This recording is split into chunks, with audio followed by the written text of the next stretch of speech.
Pharmacy student ಇದಾರಲ್ಲ ಸ್ವತಂತ್ರ ಪಾಳ್ಯ ಶ್ರೀರಾಮಪುರ ಏರಿಯಾದು. Bengaluru IT city, Bengaluru garden city, Bengaluru education city ಅಂತೆಲ್ಲ ನಾವು ಹೆಮ್ಮೆಯಿಂದ ಹೇಳ್ಕೊಳ್ತೇವೆ. ಅದ್ಯಾಕೋ ಬೆಂಗಳೂರು ಇತ್ತೀಚಿನ ದಿನಗಳಲ್ಲಿ ಕ್ರೈಮ್ ಸಿಟಿ ಆಗ್ತಾ ಇದೆಯಾ?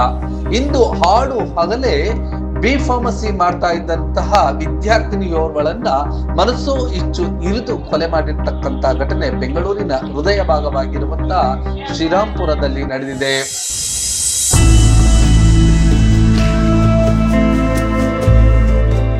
ಮಂತ್ರಿ ಮಾಲ್ಗೆ ಕೂಗಳತೆ ದೂರದಲ್ಲಿರುವಂತಹ ಶ್ರೀರಾಂಪುರದಲ್ಲಿ ಈ ಒಂದು ದುರ್ಘಟನೆ ಇಡೀ ಬೆಂಗಳೂರನ್ನ ಬೆಚ್ಚಿ ಬಿಡಿಸಿದೆ.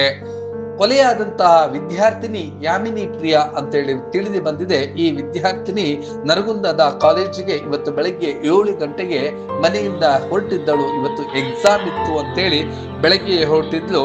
ಮಧ್ಯಾಹ್ನ ಸರಿಸುಮಾರು 2:50ಕ್ಕೆ ವಾಪಸ್ ಆಗುವಂತ ಸಂದರ್ಭದಲ್ಲಿ ಪಾಗಲ್ ಪ್ರೇಮಿಯೋರ್ವ ಈಕೆಯನ್ನ ಬೆನ್ನತ್ತಿ ಬಂದು ಕಣ್ಣಿಗೆ ಕಾರದ ಪುಡಿಯನ್ನ ಎರಚಿ ಮನಸ್ಸೋ ಇಚ್ಛೆ ಇರಿದು ಕೊಲೆ ಮಾಡಿರ್ತಕ್ಕಂತ ದಾರುಣ ಘಟನೆ ನಡೆದಿದೆ. ಇದೊಂದು ರೀತಿ ಬೆಂಗಳೂರಿಗರನ್ನ ಬೆಚ್ಚಿ ಬೀಳಿಸಿದೆ. ನೂರಾರು ಕನಸುಗಳನ್ನ ಹೊತ್ತಿದ್ದಂತಹ ಈ ವಿದ್ಯಾರ್ಥಿನಿ ಪಾಗಲ್ ಪ್ರೇಮಿಗೆ ಗುರಿಯಾಗಿದ್ದಾಳೆ.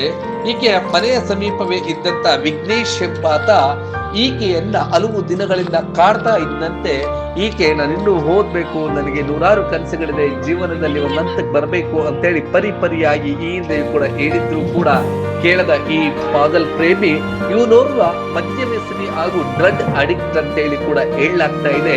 ಇಂತಹ ಪಾಪಿ ವಿಘ್ನೇಶನಿಂದ ಈಗ ಅಮಾಯಕ ಜೀವವನ್ನು ಹಾರಿ ಹೋಗಿದೆ.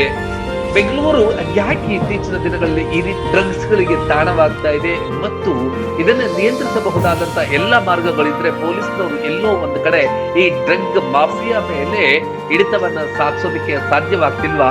ಇವತ್ತು ಮದ್ಯೆಯ ನಶೆಯಲ್ಲಿದ್ದಂತಹ ಈ ಡ್ರಗ್ ಅಡಿಕ್ಟ್ ವಿಘ್ನೇಶ್ವರನಿಂದ ಉಜ್ವಲವಾಗಿ ಬೆಳಗಬೇಕಾಗಿದ್ದಂತಹ ಕನಸಿನಲ್ಲಿ ನೂರಾರು ಕನಸುಗಳನ್ನ ಕಟ್ಕೊಂಡಿದ್ದಂತಹ ಈ ವಿದ್ಯಾರ್ಥಿನಿಯ ಜೀವ ಹಾರಿ ಹೋಗಿದೆ. ಇದಕ್ಕೆ ಹೊಣೆ ಯಾರು? ಸ್ಥಳಕ್ಕೆ ಬಂದಂತಹ ಪೊಲೀಸ್ನವರು ಸ್ಥಳ ಪರಿಶೀಲನೆ ನಡೆಸಿದ್ದಾರೆ. ಸೋಕೋ ತಂಡ ಬಂದು ಎಲ್ಲ ರೀತಿಯಾದಂತಹ ಮಾಹಿತಿಗಳನ್ನ ಸಂಗ್ರಹಿಸುತ್ತಿದೆ.